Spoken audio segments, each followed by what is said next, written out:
What if I told you that you can game at 1080p, maxed out settings, or high refresh rate for just a shave over 300 euros? Well, that's actually the case, and today's budget build is going to be the best value for money ever on the low end, and pretty much all of you can build it for roughly this price if you are prepared to go used. So let's go over all the components. Now the core of the build is going to be the RTX 3060, this small single fan card. Now these cards have started to come down in price dramatically and can be now had for under 200 euros. However, this one I was prepared to pay 160 for, but the guy came and the fan was broken. I have a video on the channel in which I detailed how I fixed it, and so I bargained the guy down to 110 euros. So I paid, yes, just 110 euros for the GPU, which is gonna be the core of the build, but you can get it for like 160 easily, and you can get maybe a dual fan model. Please, this one is not the best. Then I got another small combo,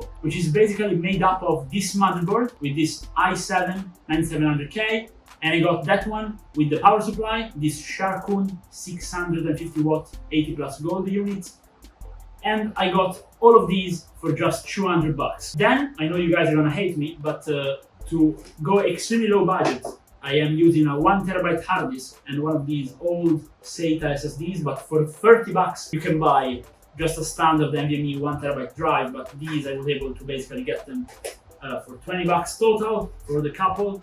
Then RAM, even cheaper.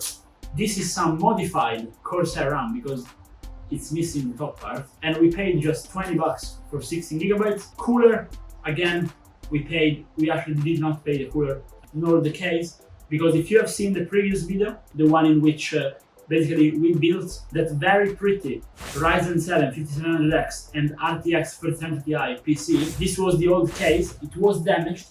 We fixed it. I have a bit of footage from when we fixed it with a hammer and like spray paint, but now it's brand new. So we got basically a broken case for free, and only one cooler basically was kind of damaged and it had a broken fan. So we put a new fan in and we got it. So this is what the build is made up of, but you don't need to get this kind of cooler, and you can get just a cheap case, and you can also use like a stock cooler or like a normal air cooler. So these, you don't really need them in the budget. You also don't need RGB on your RAM, and you can get a cheaper power supply. But this is what we're working with, and this i7 tuned properly. We're gonna do a bit of overclocking, a bit of undervolting on the GPU. It's gonna run great, so I say we get building. So guys, something a bit different is today she's building the PC. Yes. So you can also rate in the comments how good of a job she will have made in the end. RAM install time.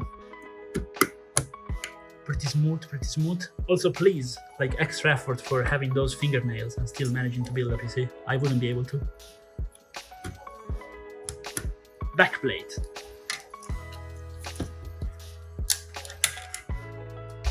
Paste application time, and yes, she definitely did not start to do it when I wasn't recording. Nice, nice, nice. Yes, single dot for the 9700K works pretty well. Here we go with this very nice MSI cooler that has probably seen better days. Poor MSI cooler. At the end of his life, being mistreated. We can see how the young PC builder naturally finds the way to put the cooler on.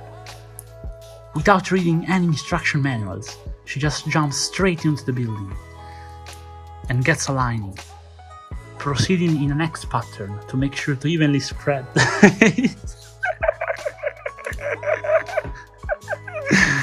Guys, drop a comment, tell me if I should apply for a job at like a documentary film based in Africa. I think I would do pretty well, honestly. We finally got working on the case. Time to mount the IO shield. Something many people hate, even though it's actually, you know, pretty simple once you get the gist of it. I honestly didn't like it very much either, but she's pretty good with it, I have to admit. So here we are mounting our upgraded fan on the cooler, because again, we like RGB, so we're going with that. And pretty straightforward, just screw it in and then we can get on mounting the whole block into the case. The trickiest part of them all, slotting everything into the case. It's a pretty tight fit because the NZXT H510 is a pretty small case and also from quite a bit of time ago. But it's fitting pretty well, she's done a very good job. And everything is put into place. I like it. Motherboard in, time to make sure it stays in place with a few screws.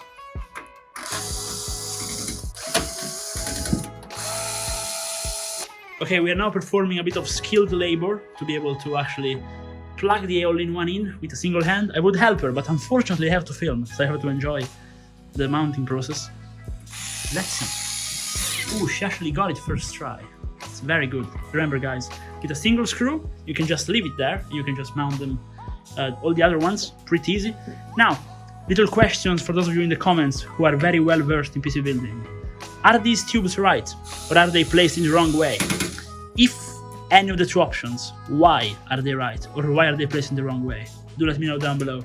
Now, the back of this NZXT H510 is very well made for cable managing. For example, we are now routing the fan on the radiator to the actual header.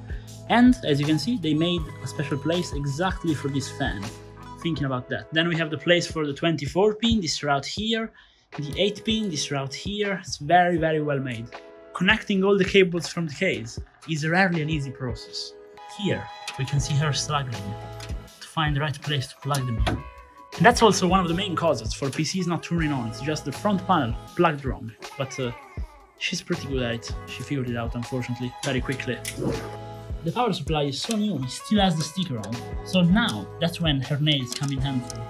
Maybe. Possibly. I mean, like, there is a slight chance they might. Very satisfying, yes, yes. Oh, PSU slotting in time. Ah, yes, yes. I remember the first time I slotted in a power supply. Very gentle, yes. Extremely gentle. It looks like she's wielding a small medieval, you know, one of those weapons they use on horses. You know? Like at the Palio di Siena, you know what I'm talking about. Most diagonal screw ever, guys. The struggle to put the 8-pin CPU connector in. All of the real PC builders will know it. She knows it, and she knows it very well in this moment. You can get a close look at how she has to route the cable under the tubes of the only one to find a way to actually slot it in. Very tricky, but I'm sure she will make it. I'm sure. She has now mounted the SSD and is a bit in distress because she thinks hard disks are old tech and she doesn't want to install it. You can just see it on her face. Okay, it's finally time. Let's slot in the Jira. So guys, do you think the GPU fits the build? It's a bit small, but I think it fits pretty nicely. Also, her hair, I think it's a good compliment for the build. The blonde on the dark, I think it looks nice. Okay, so the PC is finally finished, and it's now time to see if it boots before closing it up properly. So I say we do a quick test boot. So, first boot, let's see if we get a signal. Real time, also do let me know if you like the aesthetic. So far, it did 2 boot cycles. Yeah, boot cycling. We have an issue, guys. I think we will cut it here and talk to you in a sec and get fixing. Just kidding, it actually started. So yes, we have a signal. Ooh, thankfully I didn't cut this short. Nice job. Come here. Nice. Now we'll just close it up, do all that's needed, but the PC is done. Very nice, very nice. And the build is finally done. Now we had to do a little bit of extra finishes, like for example, getting to work on the case. Now the case, again, I got it basically for free out of a previous build, which you've already seen on the channel. So it was a bit scuffed up. I had to wash it down. Then I had to basically fix the glass panel, then paint it back black. And then it was still a bit scratched up. And in these places, I actually went on and applied some cool looking white adhesive that complements the build in order to fix that one as well. But aesthetic aside, I think it came out looking pretty nice and I'm honestly pretty impressed with it. Now I'm sure some of you will not dig the single fan RTX 3060 and maybe not even the single fan all-in-one cooler, but what I'm gonna tell you is the temperature is absolutely great, both on the CPU and on the GPU. So I've run a variety of stress tests, as I usually do, ranging from just the standard benchmark in CPU-Z all the way to Prime 95, going through 5 straight. And the CPU right now is fully at stock, so with the fully unlocked power limit from Asus. And what it does is it basically reaches the stock power limit of the K i7. Again, it's an i7 9700K, and then it throttles down slightly if it has an AVX instruction set. So it was going in the high 80s, but again, it's summer here in Italy. We have 30 degrees, 35, 20-ish degrees Celsius ambient environment, so it's not too bad at all, to be honest. And even in Prime 95, it does not reach throttling level, which is what matters the most. The 3600 MHz on the RAM is fully stable, and I think the RAM looks gorgeous as well. I had to install quickly the Corsair IQ software to make everything work properly, so that one is fine as well. And the GPU with its single fan, it has a very, very conservative curve because it stays quiet all the time, really. And again, it goes a bit higher, sure, in temperature, but it doesn't overheat, it doesn't get too hot.